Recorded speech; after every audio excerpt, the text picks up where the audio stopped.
Good morning, children. I am Anmol Messi, PGT Physics, Mount Litra Z School, Jhansi. Children, in our previous videos, we have discussed about the uses of dimensions, and the basic three uses of dimensions are: number one is to verify or to check the correctness of an equation, which I have discussed with you all, and I have discussed various questions related to that. And the second is to derive a relationship between various physical quantities, where I have explained you how to derive various expressions, like the expression of force, that is F is equal to m into a. Then I explained you why it is always m into a, and why not m upon a, or m square a square, or under root ma, and why kinetic energy is equal to half mv square, and we discussed various formulas over there.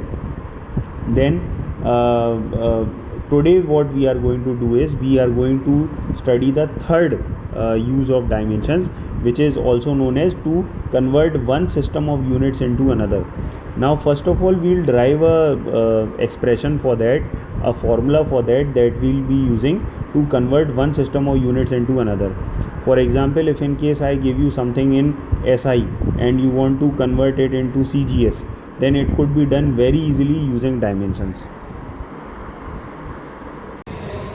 Now this is the third use of dimensions, which is to convert one system of units into another.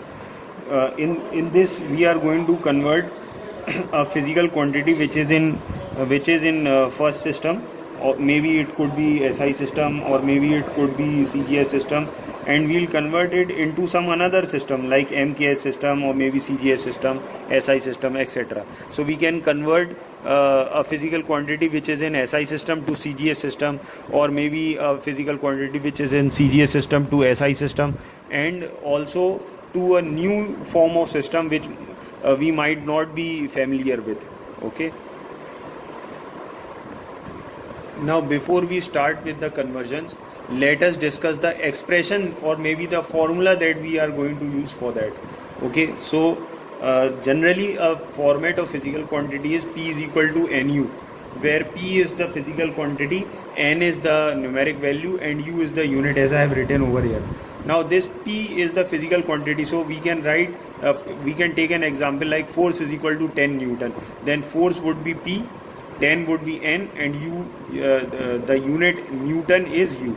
Similarly, pressure is equal to 20 Pascal. So pressure is P, numeric value is 20, and U is Pascal. So similarly, we can write any physical quantity in this format. Now let us say that there is a physical quantity P. In the first system of units, it is P is equal to N1 U1, where N1 is the numeric value, and we want to write the unit in the first system. So this unit might be in the terms of mass, length, or time. So let us take that let us consider that the unit is M1 L1 T1 to the power A B C. Okay. Now in second system, this physical quantity P would become N2 U2. So the numeric value would remain N2, but instead of unit we can write M2 L2 T2 to the power ABC. Now both are same physical quantity, so we can compare them.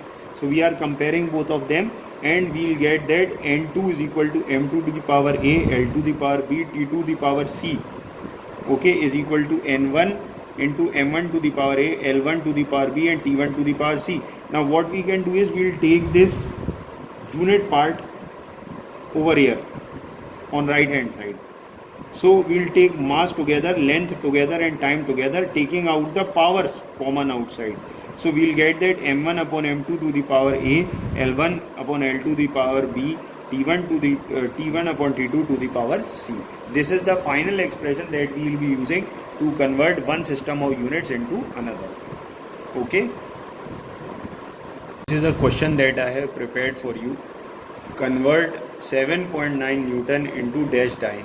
Now as we know that this is the first system, so I have written 1 over here, and this is the second system, so I have written 2 over here, and it is very clear that this is Newton, hence it is SI system, and this is dyne, therefore this is CGS system. So I have divided my page into 2 parts, and I have written 1 over here and 2 over here. Then I'll write all the variables that I will be needing over here: N1, M1, L1, T1, N2, M2, L2, T2. Okay. Now let us consider the value of N1. It is very clear that it is 7.9.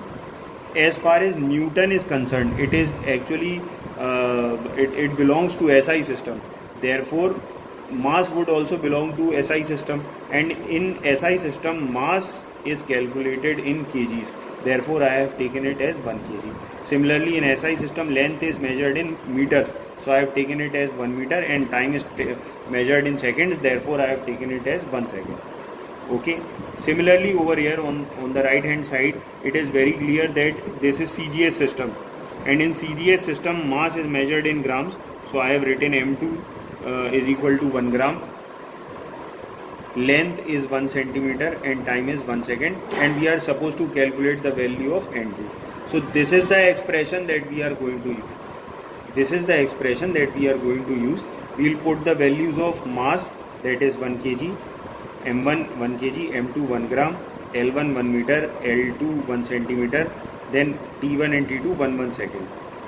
Since this is Newton and dyne, it is very clear that the physical quantity is force and the dimension of force is mLT minus 2. So I am taking the value of A as 1, the value of B as 1, and the value of C as minus 2, because M always has power A, L always has power B, and T always has power minus 2. So similarly, I have taken 1, 1 and minus 2. Okay. Now putting the values, after putting the values, I'll convert this 1 kg into 1000 gram. Instead of 1 meter, I'll write 100 centimeter, and I'll notice that gram से gram cut जाएगा, centimeter से centimeter, and second से second. So we are left with 1, 2, 3, 4, 5, 10 to the power 5. Hence 7.9 Newton is equal to 10 to the power 5 dynes.